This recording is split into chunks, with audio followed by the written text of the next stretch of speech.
In this knife talk video, we're looking at this Great Eastern Cutlery number 53 Cuban Stockman in burnt Stag and 440C stainless steel. So this is an early knife. If you look at the model number here, it's a 538308. So it's the number 53 pattern, which is an equal end cigar pattern. That's why it's called the Cuban. Which I'll show you something else that's kind of cool about it being a Cuban style frame later. But so that's the frame, the 53. The 8 stands for the main blade, which 8 is GEC's designation for this Turkish style or long clip point. So not as much of a classic clip point where the clip starts a little further up the blade and it has a little bit more long edge, a little bit more gradual of a belly. So that's the 8, and then 3 is 3 blades, and then 08. So this knife was made in 2008, which is pretty early. GEC was started in 2006. Not many knives got made in 2006, so those ones especially are harder to find, and a lot of them were marked a little differently. They didn't have this full pattern designation system yet in 2006, I believe. So 2007, some different things too. So 2008 was really when they got this whole model number system going in its current iteration, I believe. So, it's definitely an early knife, it's 2 years into GEC making knives at all, after Bill Howard left Queen and started GEC with Ken Daniels. So it's really cool just because it is old, and I got this knife new in tube, so it hadn't been carried or used at all, and to be honest, I haven't carried or used it yet, other than to test the sharpness and just, looking at it around the house and stuff like that. So it's pretty much brand new from 10 years ago. So kind of cool in that it's already a little bit of a vintage or older knife, not compared to a lot of knives, but it is one of the earlier GECs. And to kind of talk about that, Great Eastern Cutlery has 4 at least brands. They have the Titty Ute brand, which is their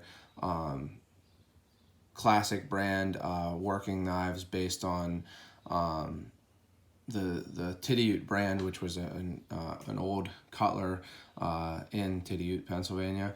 I highly suggest, if you ever get to stop into Great Eastern Cutlery, getting the book that was written on the history of their brands. It's really, I was just reading it, and it's really interesting. It tells you a lot more about the brands than I can tell you, in a video, even though these videos go pretty long. But Titty Ute is the traditional classic, but still more towards the working end. They're finished well, but they're not to the higher finish of the Northfield brands, or Northfield knives, which is another brand. The Northfield knives, based on a brand from Northfield, I'm 90% sure, I was just reading about it, but I'm 90% sure it was in Connecticut. Could have been Massachusetts. Anyway, a Northeastern brand of knives. It was really famous for really well-made knives. One of the more famous of the older late 1800s, early 1900s knife companies. They are the more highly finished of the Great Eastern Cutlery brands. They have polished blades, usually long pulls rather than nail nicks if possible. Things like that, higher end handle materials, generally, not all the time. Things like that. I actually think if I go through my knives, I have more Northfield knives, although I often prefer the look of the Titty Ute knives. Just happens that way. But the third brand that they use is Farm and Field. And Farm and Field originally were knives in 01 tool steel, with less high finishing even than the Titty Ute knives. Definitely more of a working knife, made to be used and carried to cut things, than a collecting knife. They're usually cheaper, so like the 71 Bullnose is the most recent one that they've made, and those are cheaper knives than most other Great Eastern Cutlery knives, around $60 usually. some of them 50. So, you know, cheaper knives, less highly finished, less exotic handle materials, but still really well made, and knives that will cut really well.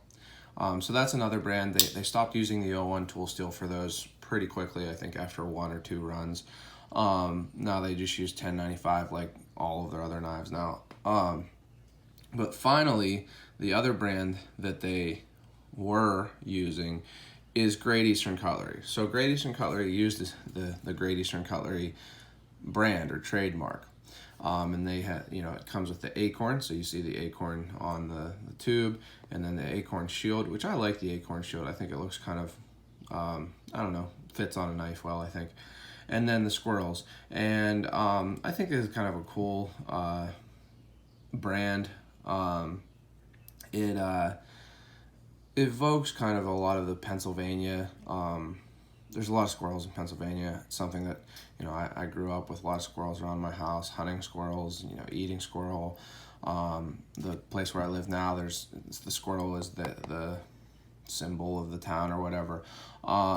So I like this brand. Now, what this brand was for, the Great Eastern Cutlery brand with the acorn and such, was for their stainless steel knives. Now, to get into that, they haven't made a stainless steel knife since 2016. I'm going to go grab it super quick here. It's just on my nightstand.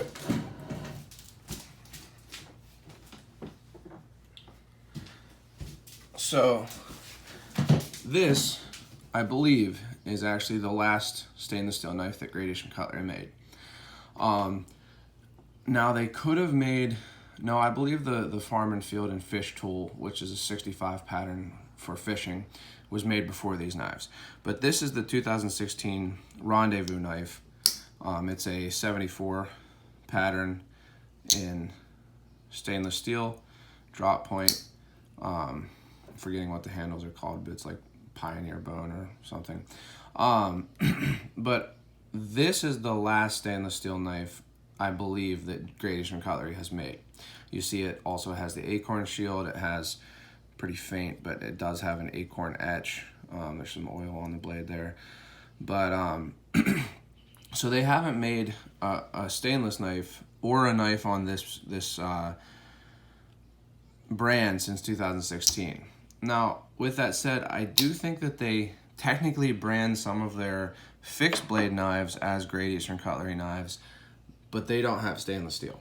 So, you know, one of the main things to know about Great Eastern Cutlery is that they don't follow any rules, even their own. And that's cool. Like, I don't really have a problem with it at all. I think it's one of the kind of interesting things about them. But that gives you some framework on this knife. This is a stainless steel knife from 2008. They weren't making a huge number of stainless steel knives then, but they were making more than they do now. So this is a stainless steel knife, but it's also a Cuban or an equal end cigar frame Stockman. So I've talked about Stockman knives before. I really like Stockman style knives. What they are is they're a 2-spring knife, so you see that there's 2 springs here. And one of the springs is for a main blade. And the main blade is a full length blade. So on this one, it's the kind of long or Turkish, I would call it a long clip point, slender clip point. And you see that it goes pretty much all the way of the frame. I mean, pretty much as far as it can go without the tip sticking out. So that's the main blade, and that takes up one of the full springs. Now, the second spring, this spring here, has 2 secondary blades on it. So you can see that they do a pretty good job of getting as much length in those blades as they can. I mean, you know, the sheep foot might have been able to be a little bit longer, but they do crank the blades. So I'll show these blades first here. This is the sheep foot on the top end or top pivot of the knife, and then on the butt end is a spade blade. So a very traditional Stockman blade shape combination, and that's actually what I think designates this as a Stockman. Often an equal end knife will be considered a cattle knife if it has these you know, this main blade and then 2 secondaries on the second spring setup. But usually a cattle knife has a spear point blade as the main blade. and sometimes other, like a pen knife instead of a spay blade and things like that. So this is more of a Stockman with this blade shape combination. But I really like this style, the Stockman style, with the full length main blade and then the two secondaries, for a few reasons. One, I like to have, if I'm going to have a knife that's, full size, I'm forgetting how long this knife is right now, but I think it's about 4 inches closed, maybe 4 1/8 or something like that. If I'm going to have a full length knife, I prefer to have at least one full length blade. So some knives, like multi-blade knives where there's one blade on one end and one blade on another end, have pretty much an almost full length blade and then a secondary, because it's hard to fit or an actual full length blade on a single spring knife if there's going to be another blade on the other end. So I like to have this full length blade. It makes it so you can use it for, bigger cutting tests. I mean, this is a solid blade length. Didn't measure it, but not exactly sure how long it is. I'd call it probably 3 inches of cutting length, maybe 3 1/4 total length. So, a usable, definitely, blade length. You can use it for food prep and things like that without any trouble. Now, I also, though, if I'm going to have multiple blades, I have had moose style knives, which is a 2-spring knife with 2 full-length blades. I don't dislike that style, but I think that often another full-length blade doesn't add as much utility as 2 secondary blades. So, for example, here you have the clip point, which is a nice kind of overall blade shape for any kind of cutting task. Then, because you have 2 secondaries, you have the straight edge of a sheep foot, which is really great for pull cuts. Cutting paper, cutting cardboard. I used Warncliffe blade to cut a whole bunch of mat for my job recently. And then you also have the spay blade, which on some of my Stockman, I actually have a Stockman with a drop point rather than a spay blade, which is a very similar blade shape. I just keep this one really sharp. But there are lots of ways to use a knife with an abrupt or pronounced belly, like is on a spay blade. You can use it for like push cuts like this, scraping, all kinds of stuff. But also another thing that I like about a Stockman is I can have 2 blades, the main blade and then usually the straight edge blade, and use those 2 and keep this blade sharp so that I always have a really sharp blade. One that I know, if I have used these ones a lot, I'll still have this blade really sharp so that I can cut something if I need to do a precise cut or whatever. So I really like the Stockman blade profile. I have this one. I have the one I was talking about there with the drop point style blade is the number 81 Dixie stock knife. And I have a video, both 1-minute overview and knife talk on it. And I actually think I'm going to grab it to compare it to right now. So sorry I keep walking away from the camera. I'll try to edit these little pauses out, but at least I don't have to pause for too long because I have all my knives right here, easy to get.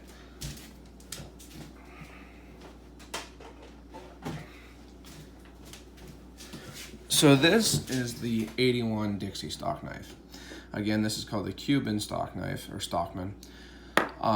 This one has a more traditional Stockman frame. So it's a serpentine, rounded or easy pocket serpentine frame.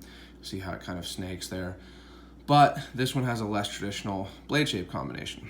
So the clip point, actually relatively similar on this knife to the clip point on this knife.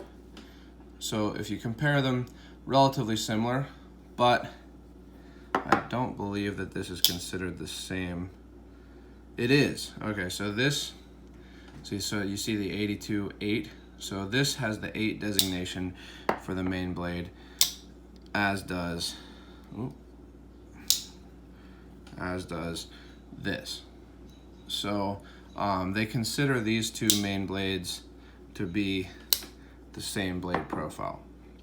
Now, I think that there are some differences, but pretty much they are, similar blade shapes. But beyond the main blade, they do have different secondary blades. So to show you, This has a sheep foot, a kind of classic sheep foot, and then a spay blade. Okay. This has a Wharncliffe and a drop point. So the difference, the spay blade, or I'm sorry, the sheep foot, you can see that it has a semi-rounded, but rounded. So if it wasn't a rounded area right here, it would be a coping blade. But a semi-rounded transition from the spine of the knife to the drop towards the tip, and a straight edge. A Wharncliffe blade has a continually curved from the tip to the spine, so there's not an abrupt curve, but also a straight edge blade. Now, comparing the secondary blades here, this is a classic spay blade. So it has a little bit of straight edge and then a really abrupt belly, and it has a little bit of a clip just towards the tip, a very short clip that meets with the straight spine. So that's a spay blade. This is a drop point, so probably a more familiar blade shape to most people. It's just a slight drop, but very, very gradual, slight drop towards the tip, and then a little bit less abrupt of a belly. So I really do like this secondary blade shape combination. I've used these blades quite a bit actually, although they don't have much patina because I don't use them for food very much and stuff. But this is more of a traditional Stockman blade combination. So very traditional in that sense, but it is an equal end, which is less traditional than a serpentine. So speaking of the fact that this is an equal end or cigar style handle, I want to show you one cool thing about the packaging. So first of all, as you saw earlier, this knife was made before they started writing what the knife was on the tube. This just says A, which I'm assuming is to designate this actual handle. So instead of writing it on the top of the tube or the cap, they wrote it down here. But beyond that, and then this is actually the second stainless 53 Cuban pattern I've had, but the first one was a Cuban muskrat, which is a knife that has two springs, but instead of the Stockman style. So sorry for the interruption there. I got a call, but this is a Stockman style. The other one that I had was a muskrat. So it was, again, a two-blade equal end, but it had basically this blade on each spring, one of them on each end. So I ended up selling that one. I got it for a really good price, to be honest, and kind of felt like keeping it, but I didn't think I would use it much. So I sold it to someone who I know, who I met at the GEC Rendezvous, who's a collector of this 53 pattern. And both it and this knife have a really cool feature in their packaging. So all GEC knives come in this wax paper. But these ones, these Cuban number 53s, came with a like cigar style wrapper. So like how cigars, have a little wrapper on them. These came with that, and it's kind of cool. So it says Cuban number 53, but it also says smokeless less, so extremely smokeless. It doesn't have smokeless tobacco in it, but then also it says addictive filling. So anyone who's probably taking the time to watch this video knows that knives sometimes considered addicting, and really nice ones like this especially. So I thought that's a cool little thing for the packaging of this knife, that it comes with a cigar wrapper and that it's named after a Cuban cigar. So that's pretty much everything about this knife. Now I wanted to say too, I don't know how much I talked about it, really well made knife. These early GECs, it's really incredible how well made they were, being that they had just started. But part of that was that Bill Howard and Ken Daniels both had years and years, decades of experience in the cutlery business before starting Great Eastern Cutlery. But to talk about it here, so this shield is inset into this Stag, and they actually stopped putting shields in Stag. For a couple reasons. One, because on nice big gnarly Stag it can kind of actually detract from the look of the knife, but also because I think it's relatively difficult to inset a shield into Stag, and it's just really well done. Secondly, here, the transitions from the Stag to the bolster are extremely smooth and extremely well fit. No gaps there, really none at all on either end of the knife, on either side of the knife. So really just perfect transitions between the covers, the Stag, and the bolsters. No gaps, like none. There's no gaps in the back at all. The springs sit pretty much flush. I mean, on some of them you can catch a fingernail slightly, but just a little bit. I mean, as flush as I think can be asked of a knife. So they all sit really flush in the closed position, and then all of the blades have great action. So this is the main blade, easy to get to, snaps open, no blade wobble, no blade play, and really nice smooth snap closed. Okay, then the sheep foot, again, very smooth opening, easy to get to, snaps open, no blade play, and snaps closed. Now the spade blade sits pretty low. I mean, it does sit low, but that's something I'll talk about in a second here that I like, but it is still easy to get at. Now, I'm not sure if I will or not, but I've been considering asking when I go to the GEC Rendezvous this year if they would add a little like a relief so that it makes it a little bit easier to get your nail in there. But I'm not sure it's necessary, and so I'm not sure if I'll ask for that or not. I'm sure they could do it. You know, it's something they do on other knives like this, that the nail nick sits pretty low, but I don't think that it's really necessary. Great action, no blade play, snaps closed. So talking about that, about how these blades sit, I really like Stockman patterns, but one of the things that I don't like about a lot of Stockman patterns has kept me from getting a case Stockman. Probably going to get one, but haven't decided which one to get yet.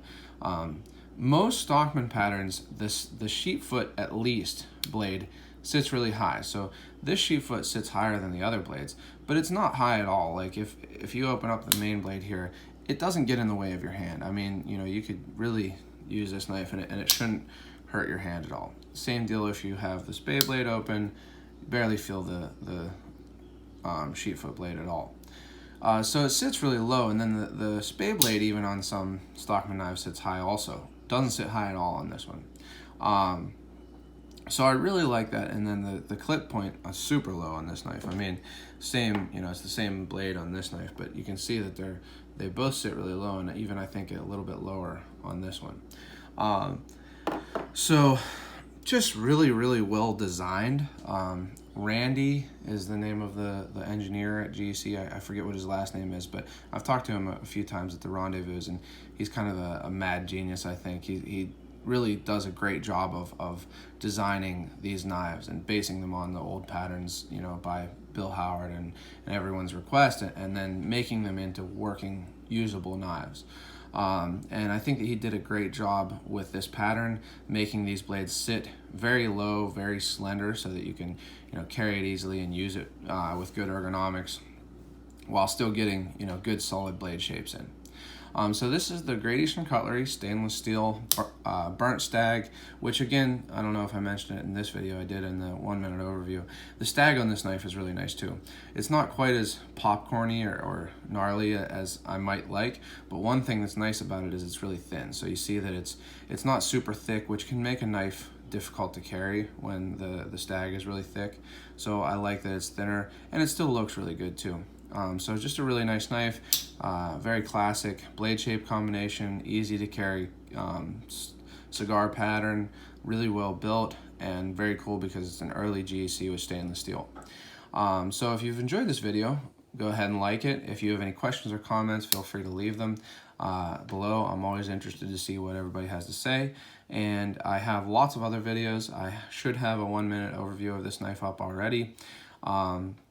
I also have videos of both the knives I showed today, the 74 from the rendezvous in 2016, and then the 81 Dixie stock knife, 1 minute overviews, and I believe knife talk videos on both of them, but I'm not sure on that. If not, I will make knife talk videos on both of them.